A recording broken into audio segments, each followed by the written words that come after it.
Hi, I'm Rob, and in this Gems of War video, I'm going to take a look in the Soulforge, tell you what's good and bad in there. Going to show you a really cool raid boss team that requires no Mythic and a Underspire team too. But first of all, let's take a look at this weekly event troop, the Astro Tour. What do? Gives magic plus 1 life and 2 magic to an ally, and if they're a centaur, double the effect. So the first amount, the life-giving amount, is based on your magic, and the second number there, the 2 magic, is set in stone, so that is that, regardless of your player level. So that limits it somewhat. And the traits are nothing too special either. So yeah, nothing fantastic about it, but 4 out of 10 ordinarily, 5 out of 10 if you're on a centaur team. But yep, get it to mythic level anyway, it's another troop, so you might as well get it there if you can afford the glory. Anyway, last night a policeman knocked on my door and they said they're looking for a man with one eye. I said, wouldn't it be more effective if you looked for him with both eyes? Okay, yes. Right, on to the... Oh dear. Oh wow, that can't be funny. Right, on to the, what is it? What am I doing next? Soulforge. Yes, that. Forge of the Soul. Let's take a look at the weapons first. Not going over all the ones that he all the time, like Eye of Zathanos, Shattered Blade, etc. They're in my Soulforge extra video, which will be in a link in the description below. But first up, we have the Arcane Comet, but don't get it from here. Get it from the Raid Boss shop. You can get it from there using gems, much better than spending your harder to get the diamond and other resources at the same time. So absolutely get it from the Raid Boss shop. But what does it do? It deals magic plus 3 damage to the first 2 enemies, boosted by Divinian Field ally. So basic damage with a boost, nothing too special, but it's another weapon, may as well get it anyway. What is next? The Doomed Chronicle. Oh, this is a good one. One of the better Doomed weapons for me.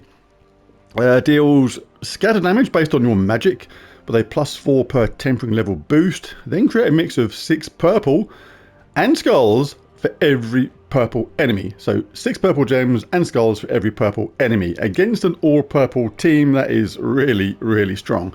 And give 3 magic to all allies. If the enemy has a doom, give 5 more. And it uses purple itself, which means it can just repeat and do it again.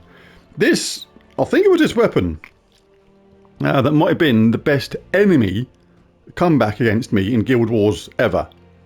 This is the old style Guild Wars, going back a couple of years, and I was in complete control, in complete comfort of the battle, and this thing was at the bottom, and they had very few life left. I think I was maybe 1 or 2 hits away from killing them, and I'd killed the rest of their team, and my team was pretty much untouched. I mean, like, all 4 troops still, full life, full armor, and coasting. And this got to cast. They got a lucky surge on purple. It wasn't frozen, and it just literally repeated and repeated. And I was just like, what? No, that can't be happening. And it just did. And it wiped out my entire team. It won the battle literally on its own. It's that good. So very, very good weapon there, the Doomed Chronicle. Both good in attack and defense. Shooting Star. Dispel all enemies, then deal magic-based damage to an enemy and eliminate half their attack. So quite tactical, but actually a very powerful weapon. When you dispel an enemy, you remove all positive status effects. So enchanted, whatever they got, like all them positive status effects, like it says there, barrier, enchanted and raged, takes them all away from all enemies. That can be really good. Bit of damage as well, and eliminate half their attack. So very nice weapon, actually. Pretty good if you don't mind the tactical element of the game, which has become slightly less and less with the Mega Dragons and the Wand of Stars, but it is what it is. Rosebow. Deal magic-based damage to an enemy, boosted by Divinian Fields allies, then create a mix of 6 blue and yellow gems for each Divinian Fields ally. Uses green and purple, creates blue and yellow, so make sure you've got a couple of troops in your team at least that use blue and or yellow from Divinian Fields to make the most of all that lovely mana. Firefly. Do like the name of some of these weapons. Deal magic-based damage to an enemy boosted by Centaur allies. This is very similar to the last one, but in a slightly different way. Then create a mix of 6 green and yellow gems for each Centaur ally. So this uses purple and brown, creates green and yellow. So same deal as before, make sure you got at least 1 or 2 troops in your team that are centaurs that use green and or yellow to power them up. Otherwise, you're making all that mana just for a laugh, and we're not here for the jokes. Wait, some of you actually are. Anyway, Staff of the Fields. Remove all yellow gems with no effect. They just get taken away. Bang, they are gone. This is like the anti-centaur weapon in a way. Then you deal damage to an enemy boosted by the gems removed. If the enemy is from Divinian Fields, or if the battle is in Divinian Fields, deal double damage. So kind of the anti-Divinian Fields weapon. No one ever seems to use these things, but they're good to get anyway because they're such low cost on diamonds, just a mere 75, and it's another weapon to add to your roster, which can eventually boost up your power levels. So it's very handy indeed. Eye of Orion. Waiting for the nose of Orion next. It's been waiting for a long time, but it hasn't. And then the ear of Orion. But anyway, it explodes magic +1, yellow gems, grants a random status effect to all the Divinian Fields allies, then summons a Divinian Fields troop. So a nice explodey summony weapon there. It's a cool one as well. The upgrades are nice, peaceful. Silences the first enemy when cast and blessed. So yeah, some nice stuff there. On the Eye of Orion, Wand of Stars. If you've got the resources, just get it. It's the best weapon in the game, but as it suggests, it's a bless and a curse at the same time. Most of the time, it's going to give you, the blessed effect of casting and it working, but sometimes it'll be a curse and it'll set up the enemy for a load of mana, which could cost you a game. It's particularly risky in Guild Wars, but it is what it is. It's you cast it when most of the colours are in your favour. And whatever you intend to cast, the bless option or the second option where you get the curse, and it's most of the time going to work in your favour. But it will come back and bite you sometimes, so just be wary of that. Wand of Stars. Very, very good indeed. And what is next? We have the Star Locket. Destroy gems in an X shape and bless a random ally for every yellow gem destroyed. Meh. Not that amazing. The North Star! I wish this was the best weapon in the game. The guild I'm from is North Star. That'd be awesome to use. The North Star. But I've never really used it that much. In fact, I'm not sure I've tried it at all because it just didn't sound very good. But now I'm coming to think of it a bit. The fact you can select that mana gem to a ×3 wild card could actually have some pretty cool potential. I'm going to have to try this out later. The fact that you can actually choose one, most of the time, should be pretty strong and work in your favour. You don't have to obviously cast it just because it's ready to cast. It's obviously better if you can, but if you look around the board a lot, I'll bet there's many times where that's going to just create an absolute ton of mana. And without fail as well, like other troops that create wild cards and things of similar effect can actually go wrong and set the enemy up. The fact that you're choosing that mana gem means you can obviously just pick one that's not going to fail. So yeah, potential. The North Star. The Verdant Reaver. Deal damage to an enemy boosted by green allies and centaur allies. So basic damage with a boost, but it does cause a leaf storm, which is green when you cast it, and it does have tangling as well, which entangles the top enemy when cast. And what else have we got? Have we got any more? So we have the Beaten Path. I was trying to think of a joke then about hammer beating along the path, but whatever. Deal damage to an enemy based on your magic boosted by yellow allies and centaur allies. Again, basic damage with a boost. And the Broken Star. Explode. Magic +1. Purple gems. Grant a random status effect to all centaur allies. Then summon a centaur troop. So a nice explodey summony weapon there. A few good weapons here to have a little pick from. And that is your lot. So yeah. But yeah, certainly today. Some stuff like the Doom's Chronicle. Very, very good. Indeed, and a few other ones as well have got decent potential. Right, let's go over these troops then. As ever, let's take a quick look at these summoning stones, particularly important if you're a newer player to the game. Chance to grab some important troops. If they're in the drop table of what's available today, nothing too fantastic. In the blue ones, the green ones, oh, we got Mercy. She's very, very good. Starts battles with full mana.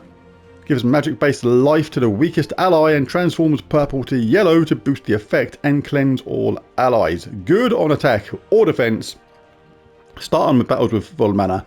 On attack, if you're against a team that root traps you, kind of thing, and things like that, or you start with a death mark or something annoying which could change the way the game pans out straight away, you can cast her immediately and get that cleanse, and your team is safe. And the same applies to defense as well. The AI does tend to cast troops that are ready to cast, and if they've got full mana, she's ready to cast. So if you're against a team that's going to root trap you or something like that, or death mark you, or similar annoying effects, then you can chuck Mercy in the team and get that cleanse straight away. And if you get lucky with that transforming gems, then yeah, she can actually be very, very good indeed. Who's in red? Oh, a Fundingus, one of the better goblins. See this one in the goblin loopy teams a lot. Exploding magic-based purple gems, then summons either a giant toadstool or an explode stool and gains an extra turn. But it's mainly the fact that it explodes the purple gems, which is going to charge up your team, and it gets an extra turn and causes that loop effect. Why Fundingus is very, very good indeed. Fist of Zorn, another start battles with full mana empowered troop. Converts all yellow gems to skulls and gives roughly half your attack to the first ally. So yeah, some nice troops here so far. Who else we got? Nobody too fantastic there. And yeah, nobody particularly enticing from there. He's fallen over. Nobody too great. Yeah, so yeah, some good ones near the top. Right, let's start at the bottom and work our way up. Always a good way to go. And take a look at who's here today. Right, we've got this Ghost King Grimhorn. His horn is grim and he knows it.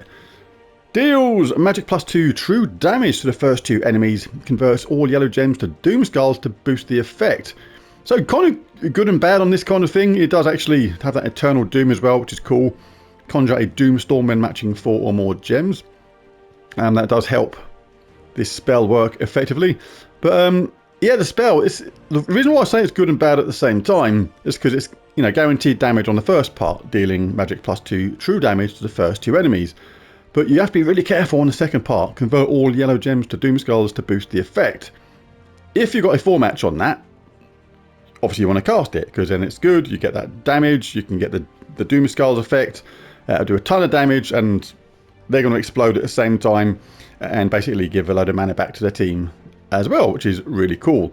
But if you don't get any matches on that, if there's no alignment with yellow to doom skulls, then you may be setting up the enemy, and you often will be, so you have to really be careful of that. So yeah, good and bad with those kind of troops, because sometimes you're ready to cast, but you just can't cast because you're going to set up the enemy and things like that. But other times it'll work massively in your favour. So yeah, kind of good and bad at the same time. Bieska does splash damage to 3 random enemies, magic +3, boosted by enraged allies and gain enraged. And does have like gaping wounds, which is actually pretty cool. Inflict bleed and terror on a random enemy when matching 4 or more gems. Bleed is effectively true damage. Terror messes up the order of the team quite often, the enemy team, and they can even run away if they're at the bottom, which is the same as killing them basically. So yeah, get a few 4 matches and get a bit of luck, and it can be very effective. But the actual damage by the thing is not actually anything special.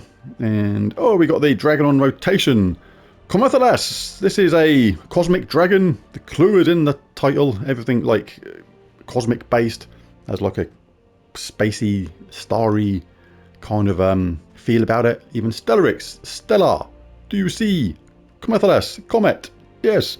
Anyway, so if this is the last dragon you need on your path to getting Stellarix, it does cost more a Dragonite, but if it's the last one, ooh, crikey, got to be careful here not to accidentally press a button, then I would say get it, because it just takes away all that frustration of getting more and more duplicates. And it's like rolling a dice and needing a 6. You could roll a 6 straight away and get lucky and save yourself another Dragonite. But you could roll it 20 times as well and get really unlucky and just get duplicate after duplicate.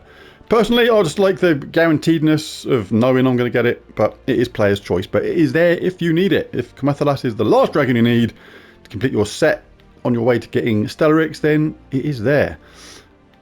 Who's the next mythic? We have Fountain of Stars. Kind of underrated, doesn't get used much, hardly ever see it. It's actually pretty effective in certain teams. Convert 5 green gems to purple potions and all brown gems to skulls, and cleanse all Fey allies. So a cleanse on all Fey plus potential for massive mana gen and skull damage at the same time. It's actually pretty decent in the right team, but very, very specialist, which is why you don't see it very often. And we have Shabanu Vespera.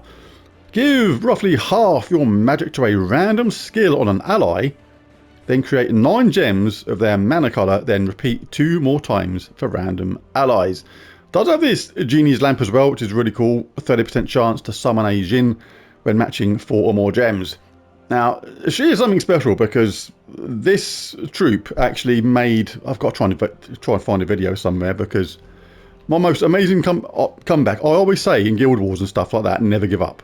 And this is one of the primest examples of literally never give up. I'll try and explain the situation as it was, and I'll try and dig the video out from somewhere. But it's the same way as I said earlier, that Doomed Chronicle thing was my most spectacular defeat in Guild Wars, where that made the enemy come back from a hopeless situation to a unexpected win. Shabanu Vespera is responsible for my most amazing comeback in Guild Wars ever. It's like, I'll try and explain it as I remember it, but she was the last troop left. I'd lost 3 troops. I think she was on something like 3 or 4 life. Might have even been 3 and burning. So she was going to die the next round. Okay, because you lose 3 life per round when you burn. So 1 round, about to die. And lose the battle because she's the last troop. The other team, I'm not kidding you, was something like all 4 troops still standing. I think that is all Goth ready to cast as well. So like... And I think there are other troops, 2 other troops may have been ready to cast as well. It was literally just like beyond hopeless. But she managed to get going and repeat. And those 4 matches came in. We got some Jinns and boosted up the power of the team massively and ended up winning the game from that situation. Against a ready to cast, I think it was Zul Goth. All the other troops still there. And she was on her own, about to die the next round. And won. But one of the reasons she's so good is because of that spell.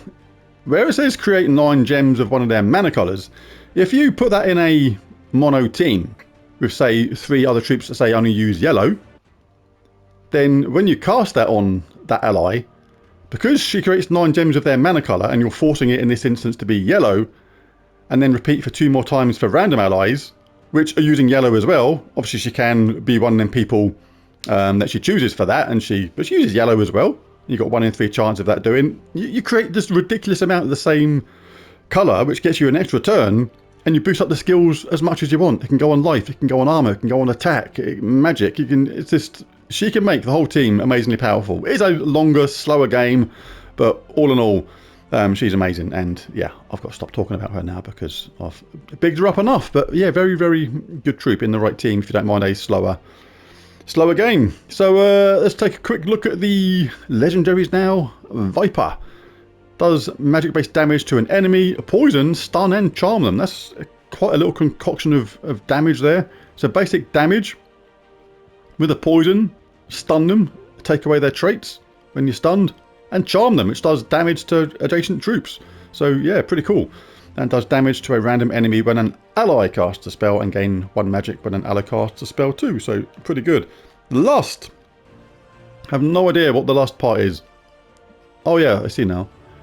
Anyway, she charms an enemy, and there's a 40% chance to transform them into a succubus or incubus.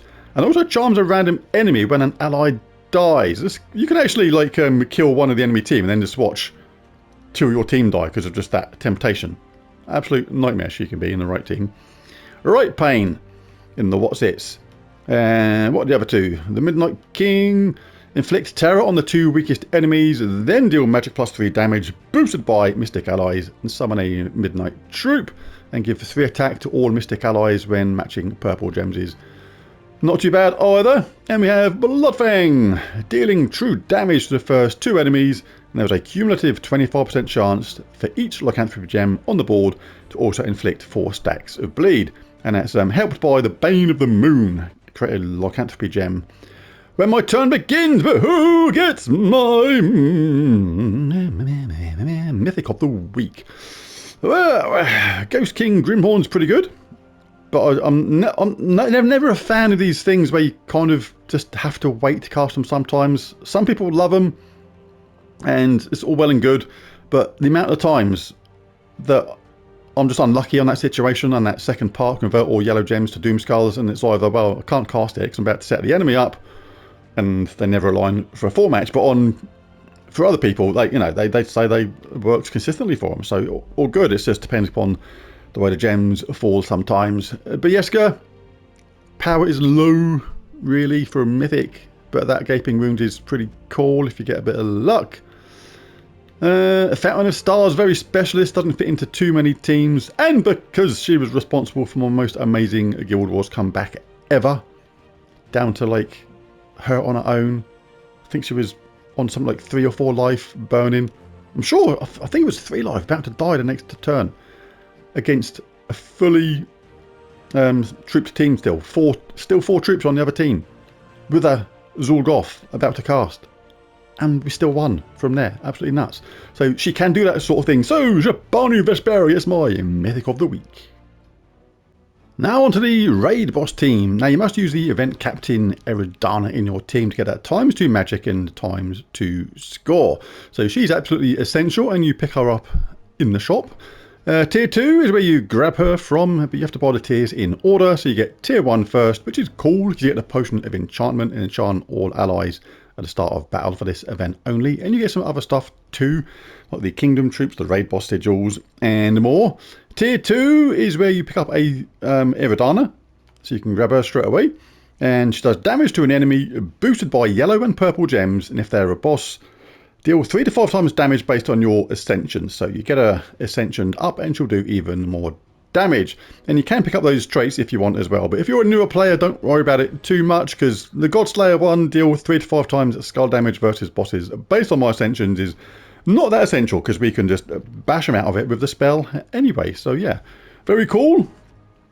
Tier 2, we also get the Potion of Explosion. This gives us a nice quick start, exploding 4 gems at the start of battle, again for this event only. And you get more gold, more souls, more sigils, more stuff. Tier 3, I suggest grabbing this tier as well. Always nice to get a new weapon.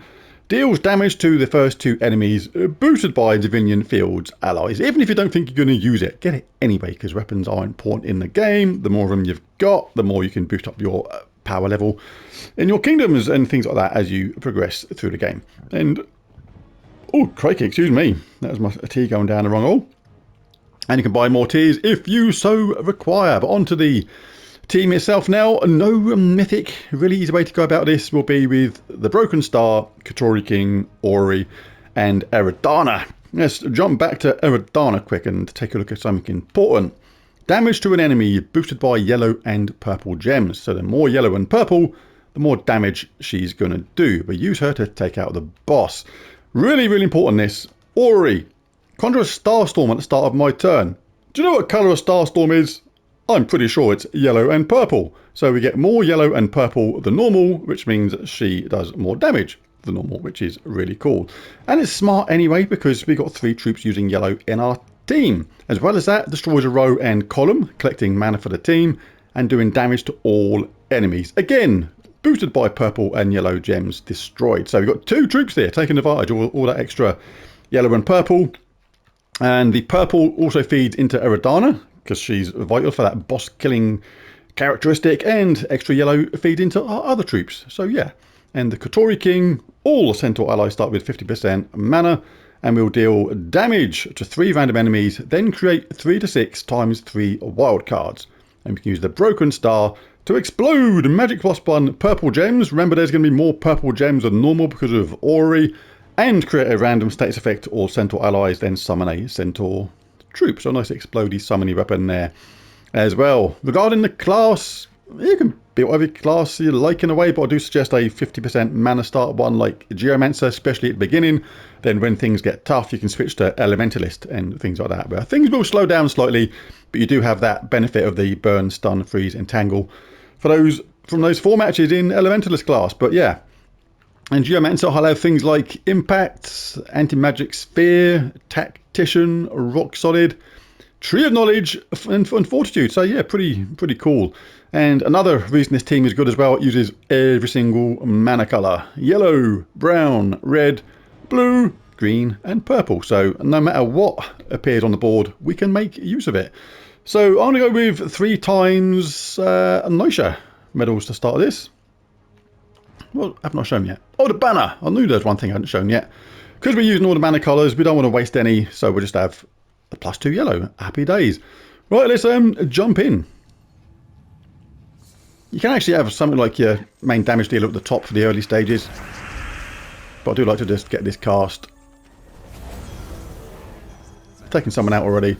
Give damage to all if you didn't kill the top troop by a random skull hit or something. So Katori King's only going to hit 3 enemies. You can cast your Ori instead.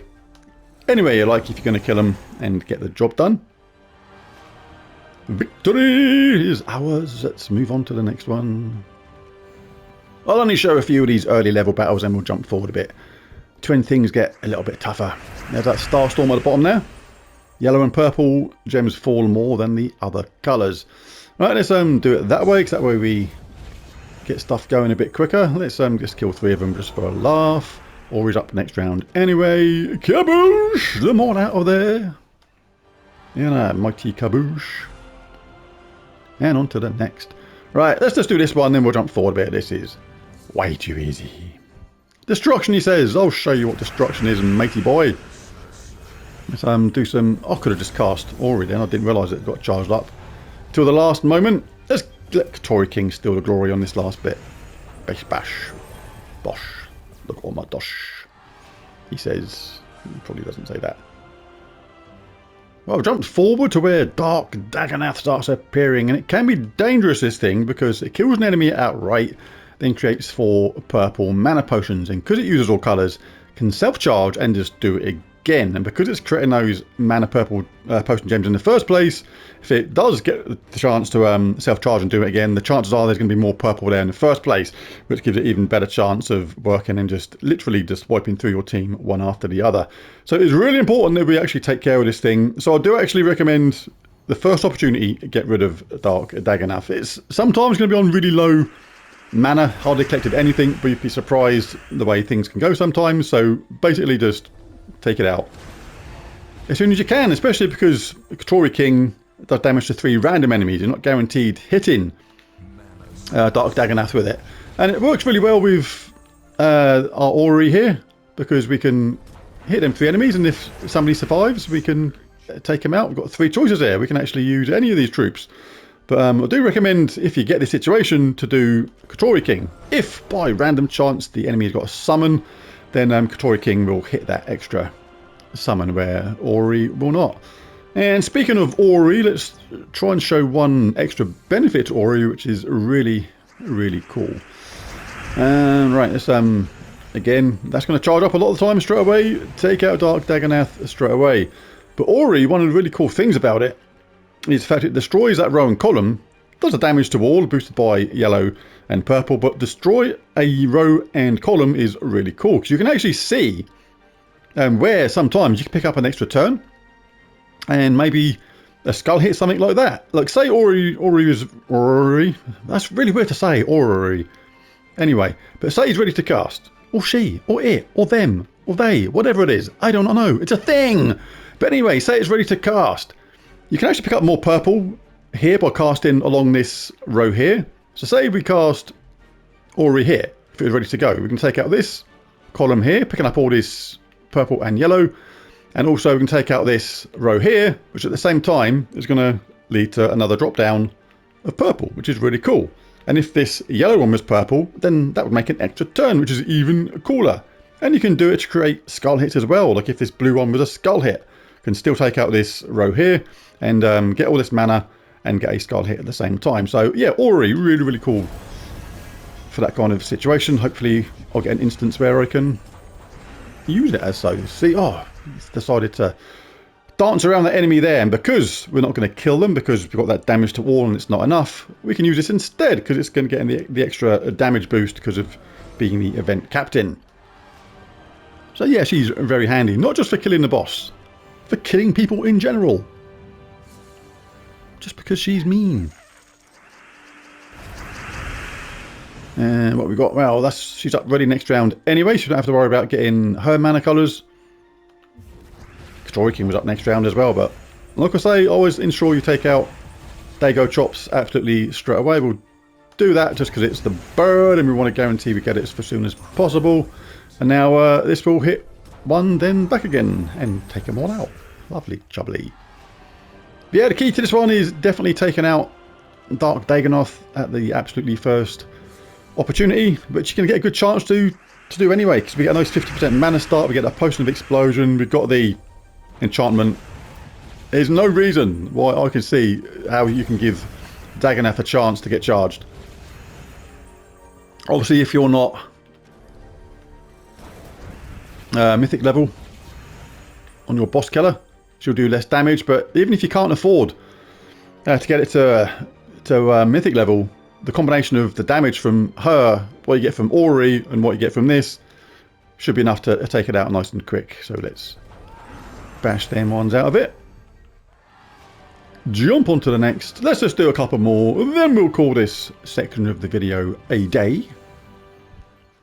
And not a Dagonoth. Haha. Do you see? Should have got that 4-match round really, but hey, I was too busy being funny. In my world anyway. Alright, let's I should have looked at that first really, so see if there's any way of showing off the example of what I mean about how you can use it to collect extra mana and such. Nothing particularly springs to mind or gets spotted, but we'll just do that anyway because we're going to win. Get out of it. Right, let's do one more battle. Then we'll shift on to the Underspire. Come on, give me one example of where I can show that cool thing you can do with Ori. We're going to get extra turn there. Anyway, so we may as well do that. Make sure we take out Dago chops. And Ori's not up next round, so we'll just explode some skulls then. Or not skulls. Stuff! That's the bird taken care of. Yeah, go on. You twang your harp or whatever it is you think you're doing. It's clever. Again, nothing immediately there, which is particularly good for Ori regarding that extra benefit. So, you know, we can just bash them anyway, take out that barrier and finish them off, and then let her have the glory. Right, that'll do for that. That part of the video is a day. Let's shift on to the Underspire. Now on to the Underspire. Right, this is going to be a pretty similar team to what we just used. Still going to use Broken Star, Katori King, and Ori, but we've replaced that event captain with one Eros this time, and we can replace that with another very powerful troop at the same time to get full effect out of Ori. So we're still going to benefit from that Star Storm, that yellow and purple falling more than other colours. We're still going to get that lovely damage to all boosted by yellow and purple, and all the purple can feed into one Eros, and when you cast that, you're going to fairy fire all enemies, which basically means I take 50% more damage from incoming spells, which basically means you get 50% more damage from this, you get 50% more damage from that, and it can be pretty effective. Still use a weapon to charge up the team really quickly. We've got the safety of a summon as well, which is cool. You can put one Eros to the top if you like, just to give you safety. That means that if you do lose the top troop, you can cast that, get a summon, and still have 4 troops there, which is cool. But yeah, if you don't have one Eros, or more to the point, if you've actually got something like Immortal, where is he gone? Immortal Sagittarian, you can chuck him in there instead, dealing a hideously low amount or a very good amount of true damage to an enemy and 3 random enemies boosted by bleeding enemies, which is pretty cool. So the fact he uses yellow and purple means that you basically get so much purple from this, which feeds straight into him, so he can get charged up really quickly. So if you've got an immortal Sagittarian, which most people will, because it's pretty easy to get. So only if you've just started playing the game very recently, you may not have him, but you can chuck him in a team in place of one Eros and do a lot of damage, knowing you can get charged up really quickly. I did change the banner though to the failed banner, +2 yellow, +1 purple, -1 green, because we don't use green anymore. But let's just jump in and do a few battles on this. So we'll be slower than the team we were just using, because of the way we don't use the explosions at the beginning and things like that. it's still going to be pretty good. We can still use this to take out everybody at first. Very easy on the opening rounds when things get tougher as ever. Switch class to Elementalist. Let's pick up our stuff from Matey Boy Chinface. Thank you. Now I don't want to buy anything. I want to take your free stuff and be gone. Ha ha ha ha ha ha. That's a attractive looking thing, isn't it? Jesus. Holy heck, that was a thing. Right, what do I need? We'll have some of that. Why not? Might as well do a skull whack because a bit more red. Then Toy King will finish off. Like that. Bish bash bosh. On your way, Josh. Chances of any of them being actually called Josh are low. But I'll just go with the flow. And that's how I mow the lawn. I don't know. I really don't know. Anyway, let's take a skull bash first. Get rid of one. That means Katori King can hit them one after the other like that. And our Ori was up anyway. To finish off any stragglers. And on to the next. What we got? Got any yellow? Get some brown. Always good in Geomancer class. Get that barrier, rock solid barrier when you collect brown. Below those purple, there'd be more of them in general because of the Starstorm from Ori, which can also create an extra turn, as just happened.